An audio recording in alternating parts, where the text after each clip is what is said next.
Donc, le masculin attire le féminin attire le masculin. Ce qu'on peut dire, c'est qu'au plus une personne est masculine, au plus elle a besoin, en contrepartie, d'une personne très féminine. Donc, c'est-à-dire au plus vous avez de testostérone, au plus la personne qui vous complète doit ne pas en avoir pour que vous soyez compatibles. Ok, alors aujourd'hui, je vais parler de la masculinité. Et je dois dire que c'est vraiment un sujet qui me passionne parce que c'est tellement d'actualité en fait. Aujourd'hui, on a des gens qui ne sont plus masculins alors qu'ils devraient l'être et des gens qui sont pas assez féminins alors qu'ils devraient l'être. Je dis bien des gens, comme ça on est tous d'accord. Et en fait, si je fais cette vidéo, c'est parce qu'on m'avait posé la question, on m'a dit mais tu parles de masculinité, tu dis que c'est bien d'être plus masculin, c'est ce que j'avais dit dans une de mes vidéos courtes, mais tu ne m'expliques pas comment. Et c'est vrai, et du coup je me suis dit que j'allais faire une vidéo sur le sujet. Donc avant de vous expliquer comment être plus masculin, il faut que vous compreniez c'est quoi être plus masculin, c'est quoi être masculin déjà de base. La testostérone est l'hormone qui va naturellement différencier le caractère masculin peu empathique et dominant du caractère féminin empathique donc et accommodant en quelque sorte. Donc dominé, mais vous voyez dans quel sens je veux parler. C'est pas que vous êtes forcément dominé. En tout cas, dans la nature, oui. Dans la nature, les mâles, c'est-à-dire les animaux mâles, dominent les femelles. En tout cas, ils le peuvent s'ils le veulent. Et dans notre société humaine, ces individus testostéronés, donc les individus masculins, eux vont avoir tendance à retenir leur masculinité, retenir leur agression. Ce qu'il faut comprendre, c'est que le masculin étant moins empathique et le féminin étant fort empathique, c'est un peu comme les deux faces de la même pièce. Vous voyez, c'est un peu comme le yin et le yang en fait. Donc vous avez dans un sens quelqu'un qui ose prendre des risques, quelqu'un qui va vers le danger, quelqu'un qui mène, et quelqu'un qui, à l'inverse, préfère la prudence, préfère ne pas aller trop vers le risque et justement s'inquiète vu qu'elle est la personne est plus sensible, en fait, elle est plus à l'écoute de ses propres émotions et donc à l'écoute des émotions des autres aussi, puisque les émotions se transmettent de manière émotionnelle, en fait, vous voyez. Vous êtes sensible à quelqu'un qui pleure parce que quand la personne pleure, ça provoque de la tristesse en vous et donc ça vous rend sensible. Donc l'empathie est toujours bien sûr liée à votre propre sensibilité à ces émotions. Donc le masculin attire le féminin attire le masculin. Ce qu'on peut dire c'est qu'au plus une personne est masculine, au plus elle a besoin en contrepartie d'une personne très féminine. Donc c'est-à-dire au plus vous avez de testostérone, au plus la personne qui vous complète doit ne pas en avoir pour que vous soyez compatible. Alors pourquoi est-ce que vous voudriez une personne féminine ou pas, une personne empathique ou pas? Ça, c'est à vous de voir, ok? Moi, je dis, si vous voulez une personne très empathique, très féminine, eh bien, à ce moment-là, vous devez être plus masculin. Comment faire maintenant quand on veut être plus masculin? Eh bien, ce qu'il faut comprendre, c'est que à notre époque, si on a besoin d'être plus masculin, si on a notre nature testostéronée qui a été un petit peu modifiée, c'est pour deux raisons principales. La première, c'est que la testostérone, de manière générale, a baissé.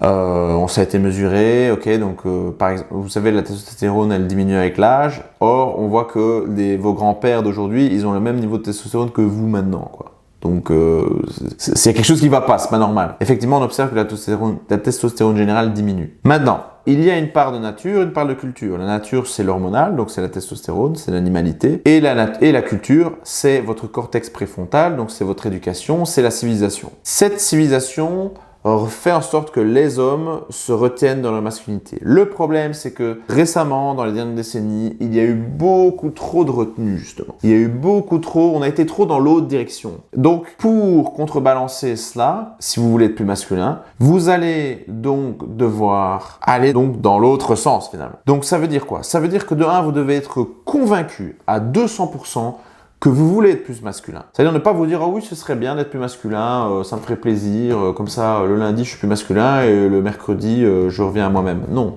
Vous devez vraiment être convaincu que vous voulez changer. Ça, c'est la première chose. Vous devez ensuite aussi être entouré de personnes qui, elles, sont convaincues aussi que c'est la bonne chose à faire pour vous. C'est-à-dire que si vous êtes entouré des gens qui vous disent « Ouais, être masculin, masculinité toxique, tout cela, vous n'allez jamais devenir masculin au final. Vous allez toujours avoir cette résistance. En tout cas, ça va restreindre votre progression.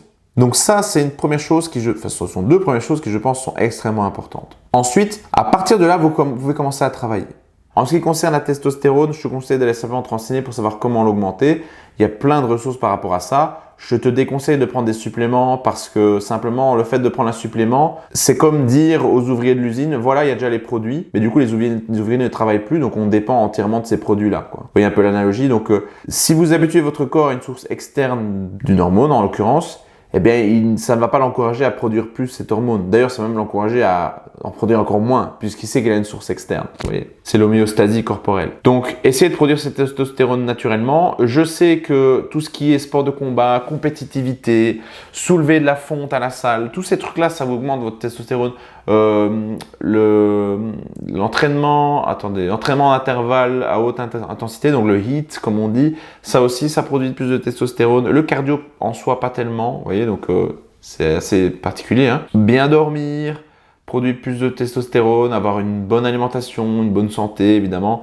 Tout ça fait que ça maximise votre testostérone. Mais ce que je sais aussi, c'est que du coup, tout ce qui est compétitif, y compris donc mental, donc pas seulement les sports de combat, mais aussi par exemple, si vous faites des jeux d'échecs, si vous êtes en compétition contre des gens, en gros, tout ce qui fait que vous avez envie de gagner, tout ce qui fait que vous avez envie de réussir, tout ce qui fait que vous allez vous forcer, vous pousser, essayer d'être meilleur que les autres, ça va vous produire de la testostérone. Voilà. En tout cas, de ce que je sais. Après, à vous d'aller un peu plus loin si vous voulez un peu plus de détails. Ensuite, ça c'est par rapport à la testostérone. Maintenant, ce que je veux dire par rapport au fait de contrebalancer une certaine éducation moderne. Premièrement, vous allez devoir établir des tâches à faire, des exercices pour vous permettre de directement évaluer à quel point vous êtes masculinisé ou pas. Donc, vous allez faire une liste d'exercices. Ça peut être, par exemple, aller aborder des filles.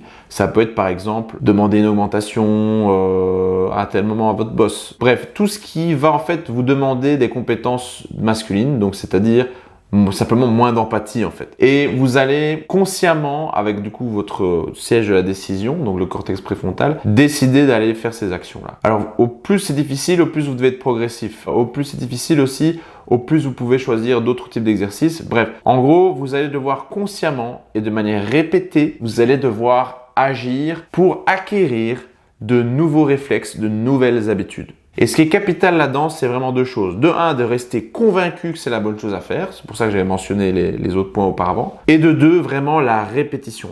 La clé, c'est vraiment l'assiduité et la répétition. Si vous vous dites, voilà, pendant 3 mois, je vais me concentrer là-dessus et je vais changer de personnalité parce que j'ai envie d'assumer plus ma masculinité. Si vous faites ça vraiment de manière assidue, c'est là que vous allez voir la différence. C'est là que vous allez voir un changement. C'est pas en une révélation du jour au l'autre ou après avoir une vidéo comme ça, vous allez dire, ouais, je suis masculin et dans 3 jours, c'est déjà fini, quoi. Vous voyez? Donc c'est pour ça que je dis, il faut vraiment être convaincu que c'est important de le faire pour que vous soyez en plus non seulement entouré des personnes qui vous correspondent, enfin qui vous permettent de le faire, de vous soutenir dans votre démarche, mais pour aussi ne jamais lâcher quand vous allez subir un moment des difficultés, vous dire oh, quand par exemple, je sais pas moi, votre cousine va vous dire ouais, t'es devenu vraiment un enfoiré, machin et tout, et en fait vous vous rendez compte que c'est elle qui dit ça, mais qu'à côté de ça vous avez plus de succès avec les femmes qu'avant, quoi. Donc à un moment donné, il faut savoir ce que vous voulez, quoi. Donc comprendre vraiment que vous devez être convaincu, vous devez être assidu. Ça rime, c'est parfait, vous allez retenir. Donc voilà en gros comment vous pouvez faire pour être plus masculin. Maintenant, une chose que je voudrais faire, c'est faire la distinction entre masculinité et virilité. On peut être viril sans être masculin. Et on peut être masculin sans être viril. Pourquoi? Parce que être viril, pour moi, ce sont surtout des qualités physiques. Vous voyez? Un homme viril, c'est un homme qui se tient bien droit, qui a des muscles, qui a une grosse mâchoire, vous voyez? Lui, il est viril. Et certes, il y a des chances que s'il est comme ça, il y a des chances qu'il ait plus de testostérone puisqu'il en a eu plus dans son enfance, ce qui fait qu'il a, vous voyez, plus de mâchoire, plus d'épaules et tout et tout. Mais il a pu très bien aussi avoir eu une éducation fort féminisante qui a fait que finalement, il est pas du tout masculin. Vous avez aussi tous les gym bros, hein, vous savez, tous ces gens qui passent tellement de temps à la salle, qui au final, oui, certes, ils ont un peu plus de testostérone puisqu'ils font beaucoup de salles, mais il n'empêche qu'ils sont fort timides face aux filles, voilà, vous avez certainement des exemples en tête, peut-être même vous en faites partie. On peut très bien être masculin sans être physiquement viril parce que on est très assertif, on n'a pas peur de prendre des risques. Et vous avez certainement des exemples de gens qui sont même presque chétifs, mais qui ont peur de rien, qui engueulent, qui gueulent des gens et tout, quoi. Moi, ce que je vous conseille, bien sûr, c'est peut-être de faire les deux, de développer les deux. Donc, bien sûr, bon, pour tout ce qui est mâchoire, je sais qu'il existe plein de trucs. Bon, moi, je n'ai pas trop d'expérience là-dedans, donc je ne vais pas me prononcer. Mais en tout cas, allez vous muscler,